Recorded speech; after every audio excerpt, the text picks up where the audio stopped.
My name's Craig Biddle. I live in Epping Forest. Been here for 27 years. Damian Jones. I've been here for 25 years. My name is Jane Grissmer, and I'm Craig's partner.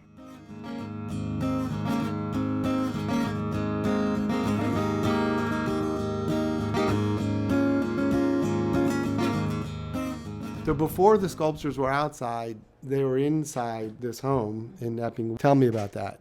They were all over the living room, the dining room, and the basement. And they were on these wooden platforms. And, you'd bump into one of them. It just became unwieldy to live with all of them. And what occurred to me was these need to be outdoors where people could see them. And that's what kind of led to the birth of the sculpture garden. Why was the sculpture garden open to the community? Because people would, they'd see one of us outside and they say, is it okay if we walk through this? And we began to realize that people in the neighborhood were wanting to walk through it. And I said, why don't you put a sign up that says, feel free to wander this garden, which people now just do. Lynn Schwartz. Yeah, she lives in the community. Lynn Schwartz gave an opening party here. And we had a band on the back of a truck. It was fun.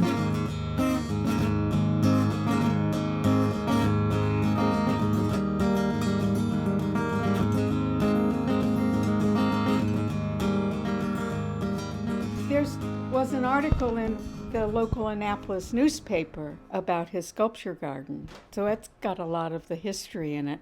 Craig, your main part of your career was a minister. How did you become a sculptor? Oh, I went on a retreat out in California, but I was 18 days in this seminar, and I was there to get some help. I'd had a pretty rough time.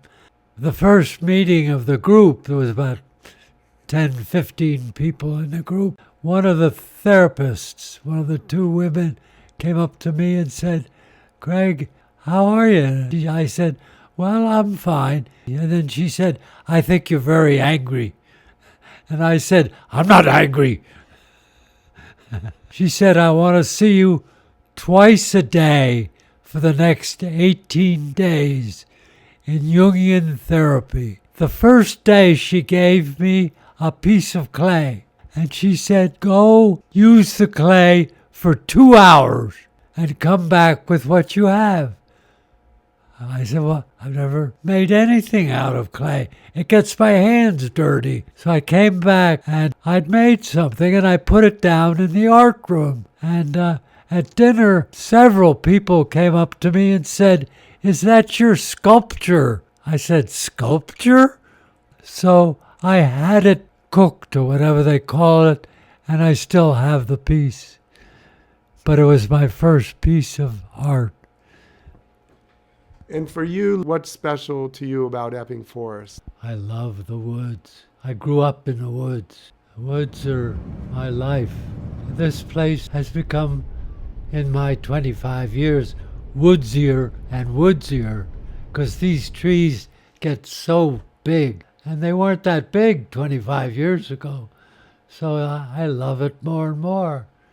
I feel like I'm living in the woods, and I'm on a creek right down there, Clements Creek. I can see it in the winter when there are no leaves on the trees, and I love it.